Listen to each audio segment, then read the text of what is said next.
Welcome aboard, Captain. All systems online.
Something incredible just happened.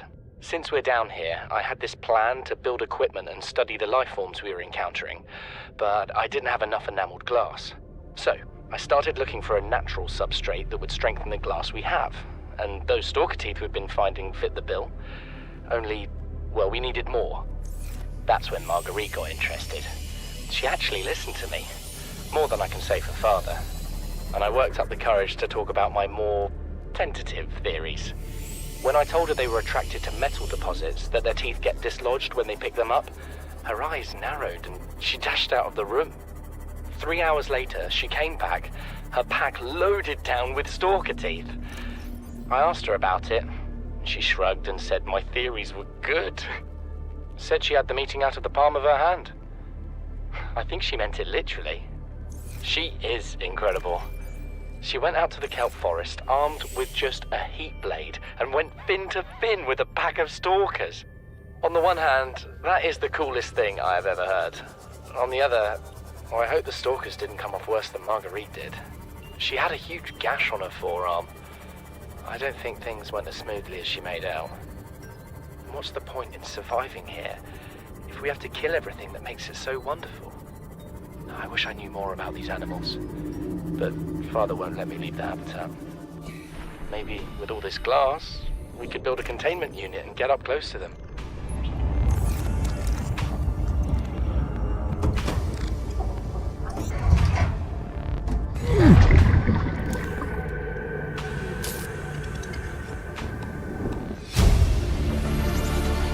Integrating new PDA data.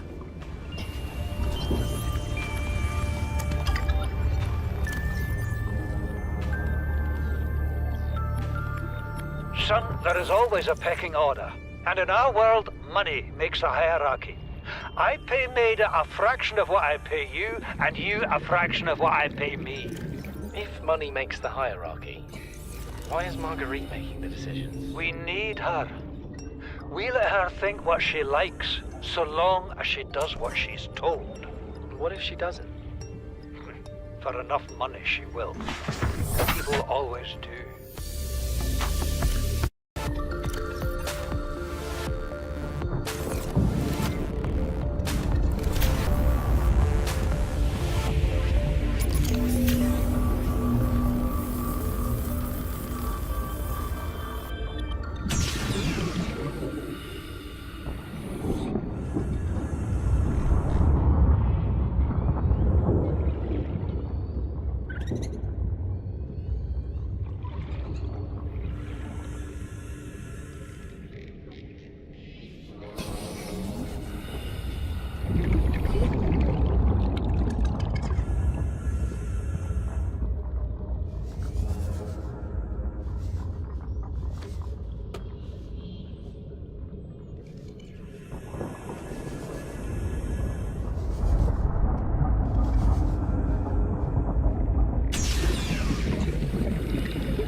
We're already 200 meters below sea level. You want to go deeper? Look around us, Chief. Water leaking through the hull, water outside the hatch. We're drowning real slow. If rescue arrives, whatever shot us down, it's gonna do it again and again until it's shut off. You see an off switch around here, Chief? Why would it any more likely be half a kilometer down? Your kid found something on the scanner. There's something down there. Something that shouldn't be. You're mad. I'm going all the same, and I've an idea you two are gonna follow. But if you do, be mindful. Your authority stopped at sea level.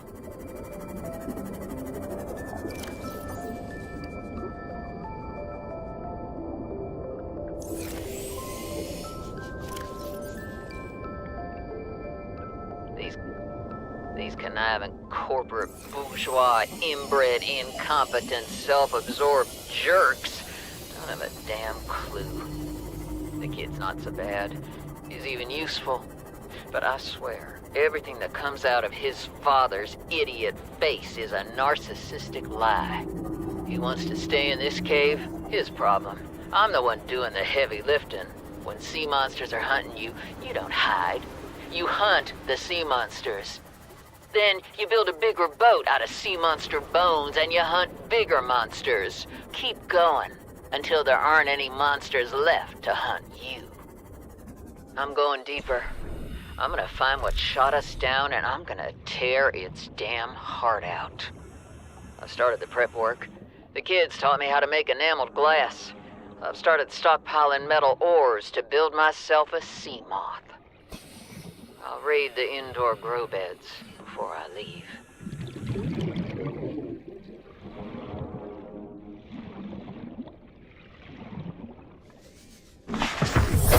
Welcome aboard, Captain.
looking up multiple energy signatures on the island's surface.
Integrating new PDA data.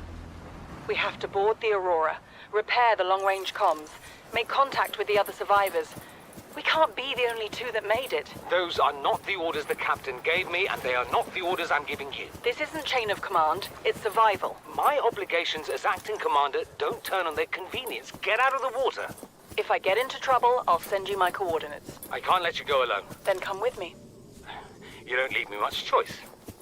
Received emergency transmission from Second Officer Keen, 2 hours after last activity. Rendezvous was a failure. Intercepted a transmission from Altera HQ. Seems they sent a data package to the Aurora. We were intercepted by a Leviathan-class predator before we could reach the ship. Consider the CTO and I lost at sea. Be safe. Keen, out.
New blueprint acquired.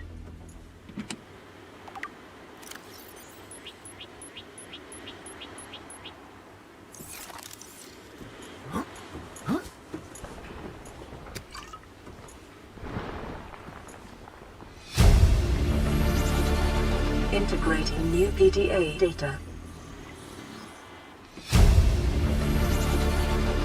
New blueprint acquired.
acquired.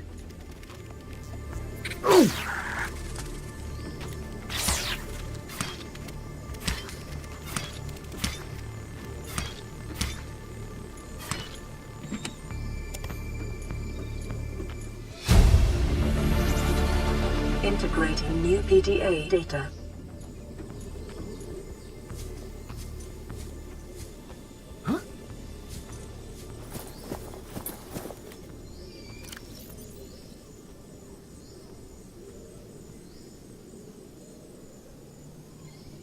Chief's log, 5 weeks since the crash. The only other survivors are my son, Bart, and Maida, the cut-price mercenary I commissioned for the journey. After days drifting in the life pod, rain hammering on the roof, the weather cleared and we washed up here. I had Maida salvage the Degazi wreck, set Bart to finding us a stable source of food. His education is paying off sooner than I'd anticipated. Our only problem is Maida.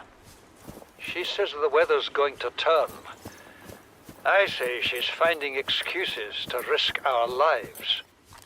I imagine she's not going to weaken her life without a physical altercation, and she's itching for a fight. In every judgment she makes, things go from bad to worse. If she had my experience, she'd have more faith. Humans have spent millennia specializing in how to shackle nature to our will. This planet won't cause us any new problems. My one task now is to keep us alive, as comfortably as possible, until the insurance company arranges rescue. In this part of space, that could be months, or even years. New blueprint acquired. Integrating new PDA data.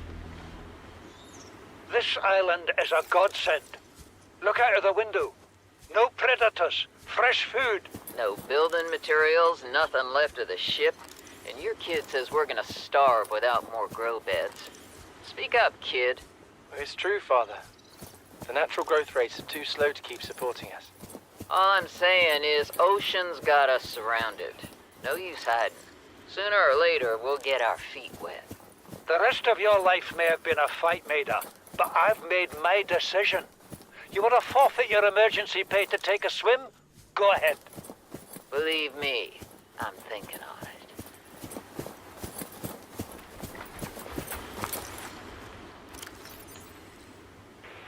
Son, I said wait for the storm to pass. Your life's more valuable to me than a plant patch. You stopped being in charge when the ship you were captaining sunk.